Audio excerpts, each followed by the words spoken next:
Hello everyone, welcome to my YouTube channel. तो आज हम क्लिनिकल बैक्टीरियोलॉजी के चैप्टर नंबर 15 में जो टॉपिक हमने लास्ट लेक्चर में स्टार्ट किया था ना, इम्पोर्टेंट प्रॉपर्टीज ऑफ स्टेफाइलोकोकस, तो उसी को हम कंटिन्यू कर रहे हैं। तो स्टार्ट करते हैं। 2 other characteristics further distinguish these species, namely S. aureus usually ferments mannitol and hemolyzes red blood cells, whereas S. epidermidis and S. saprophyticus do not। तो 2 और हमारे पास कैरेक्टरिस्टिक्स हैं जो कि इन स्पीशीज को आपस में डिस्टिंग्विश करती हैं। तो वो कौन सी कैरेक्टरिस्टिक्स हैं? तो एस ओरियस जो है ना, वो हमारे पास मैनिटोल को फर्मेंट करता है और हेमोलाइज करता है रेड ब्लड सेल्स को, लेकिन जो हमारे पास एस एपिडर्माइडस और एस एप्रोफाइटिकस है ना, वो ये नहीं करते। तो इन 2 कैरेक्टरिस्टिक्स की बेस पर भी हम इनको डिस्टिंग्विश कर सकते हैं। Hemolysis of red cells by hemolysis produced by S aureus is the source of iron required for growth of the organism. तो जो हमारे पास एस ओरियस है ना, वो हेमोलाइसिस प्रोड्यूस करता है और वो हेमोलाइसिस करवाते हैं रेड ब्लड सेल्स की। तो ये हमारे पास जो है ना, ये सोर्स है आयरन का, जो कि ऑर्गेनिज्म की ग्रोथ के लिए रिक्वायर्ड होता है।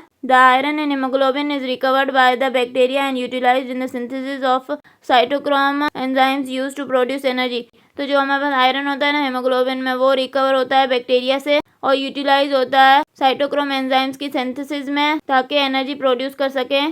More than 90% of S. aureus strains contain plasmids that encode beta-lactamase, the enzyme that degrade many but not all penicillins। और मोर देन 90% अगर हम देखें ना, तो एस ओरियस की जो स्ट्रेन्स होती है ना, उनके पास प्लाज्मिड्स होते हैं जो कि हमारे पास बीटा लैक्टमेज एंजाइम को एनकोड करते हैं। ये वो एंजाइम है जो कि हमारे पास डिग्रेड कर देता है बहुत सारी पेनिसिलिन्स को, लेकिन सारी पेनिसिलिन्स को ये डिग्रेड नहीं करता।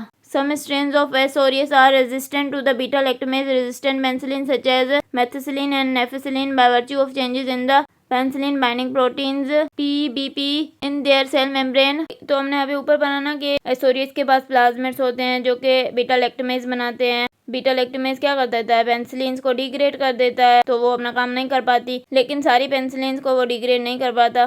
लेकिन हमारे पास कुछ स्ट्रेन्स एस ओरियस की बीटा लैक्टमेज रेजिस्टेंट पेनिसिलिन से भी रेजिस्टेंट होती हैं। मतलब ये जो बीटा लैक्टमेज रेजिस्टेंट पेनिसिलिन है ना, ये भी इन पे असर नहीं करती हैं। जैसे कि हमारे पास ये कौन सी होती है? मेथिसिलिन, नेफिसिलिन, इनसे भी ये रेजिस्टेंट होते हैं। ये किस तरह रेजिस्टेंट होते हैं? इनमें क्या होता है कि जो इनका सेल मेम्ब्रेन होता है ना, उसमें जो पेनिसिलिन बाइंडिंग प्रोटीन होती है ना, उसके अंदर ये चेंजेस कर देते हैं। Genes on the bacterial chromosome called mecA genes encode these altered PBPs. तो जो बैक्टीरियल क्रोमोसोम के अंदर जो जीन्स होती है ना, जिनको हम मैके जीन्स बोलते हैं, ये हमारे पास इन अल्टर्ड पेनिसिलिन बाइंडिंग प्रोटीन्स को एनकोड करती हैं। तो जब हमारे पास ये अल्टर्ड पेनिसिलिन बाइंडिंग प्रोटीन्स इनके अंदर प्रोड्यूस होते हैं ना, तो ये क्या करवा देते हैं? इनको बीटा लैक्टमेज रेजिस्टेंट पेनिसिलिन से भी रेजिस्टेंट करवा देते हैं। फिर ये वाली पेनिसिलिन भी इन पे असर नहीं करती। These strains are commonly known as methicillin resistant S. aureus MRSA और नेफिसिलिन रेजिस्टेंट S. aureus NRSA। तो इन स्ट्रेन्स को हम कॉमनली क्या बोलते हैं? Methicillin resistant S. aureus MRSA और नेफिसिलिन रेजिस्टेंट S. aureus NRSA।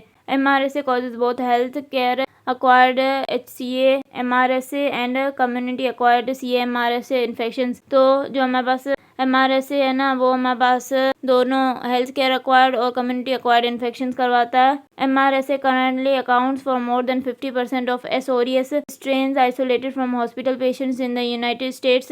तो जो 50% S. aureus के जो हमें स्ट्रेन्स आइसोलेट होते हैं ना हॉस्पिटल पेशेंट्स में यूएस में, उनमें हमारे पास MRSA होता है। CA-MRSA is very common cause of community acquired staphylococcus infections।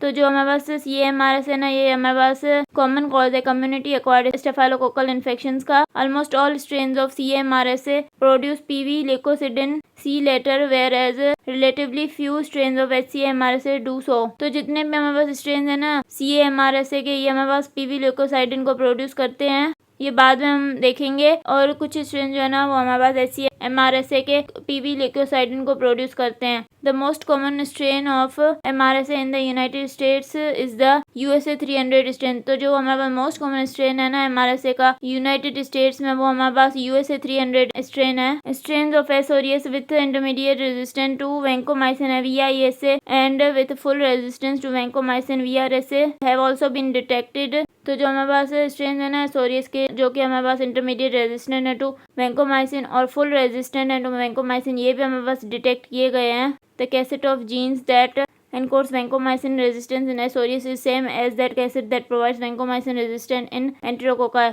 तो जो हमारे पास कैसेट है ना जीन्स की जो कि एनकोड कर रही है वैंकोमाइसिन रेजिस्टेंस को एसोरियस में, वो सेम कैसेट है जो कि हमारे पास वैंकोमाइसिन रेजिस्टेंस प्रोवाइड करती है एंटेरोकोकाई में। मतलब कि जो एंटेरोकोकाई में वैंकोमाइसिन से रेजिस्टेंस है और जो स्टेफाइलोकोकस ऑरियस में वैंकोमाइसिन से रेजिस्टेंस है ना, तो इन दोनों में सेम कैसेट ऑफ जीन्स होती है, सेम जीन्स होती हैं जो कि वैंकोमाइसिन से रेजिस्टेंस करवाती हैं।